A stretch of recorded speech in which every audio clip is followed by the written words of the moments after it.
after realizing the fact that there is a creator and that he created us for a specific purpose, the next step I took was to find out through a comparative study of various faiths the true religion that will lead me to the right path to salvation.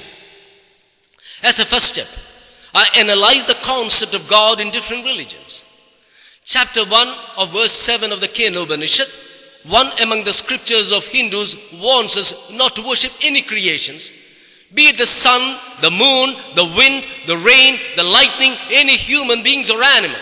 The said scripture clearly states, Yachakshushana pashyadi yena chashyamshi pashyadi tadeva brahmatvam vidhi nedam yadidam upasade Yat srotrena nasrunodi yena srotram idam srudam tadeva brahmatvam vidhi nedam yadidam upasade.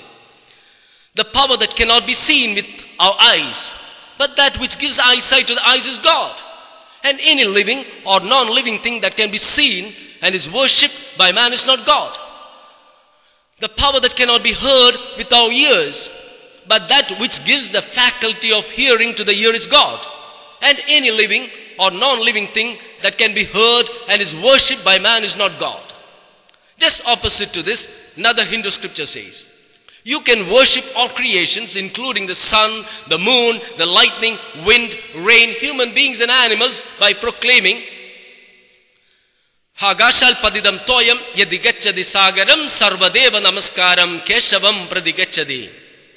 Just like water falling from the sky flows to the sea, any prayer or worship made to anything or any person will reach Almighty. Shankaracharya, one of the most prominent Hindu philosophers, drawing inspiration from Chandogya Upanishad, which is another scripture of the Hindus, advocates through the principles of Advaita that the creator and creations are one, and each one of us is a part of God's entity. Ramanujam, another prominent sage, says Shankaracharya is wrong, as the creator and creations are not exactly same, as there exists a Sogada Bedam that is different, similar to that exists between different parts of a body. There exists a difference between God and man.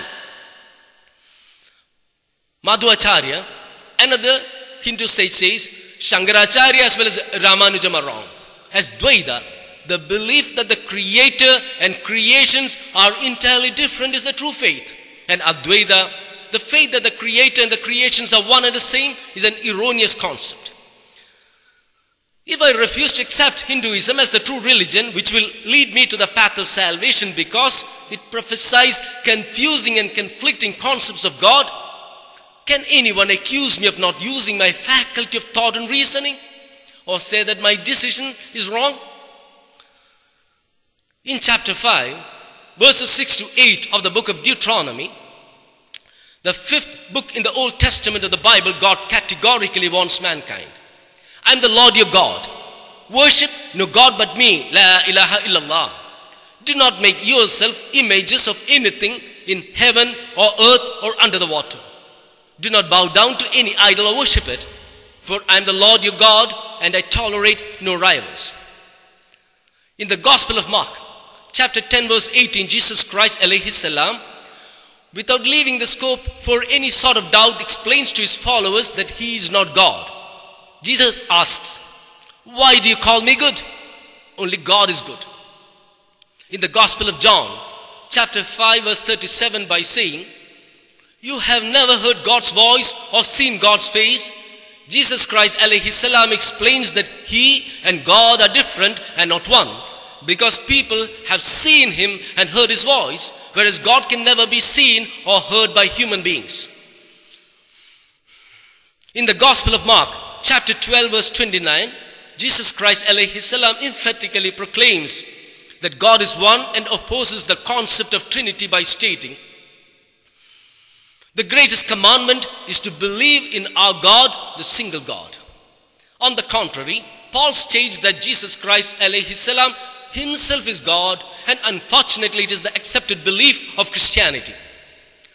If I refuse to accept Christianity as the true religion which will lead me to the path of salvation because it prophesies a confusing and conflicting concept of God, can anyone accuse me of not using my faculty of thought and reasoning, or say that my decision is wrong? The glorious Quran is totally free from these types of confusions and contradictions. Chapter 112 clearly and unequivocally proclaims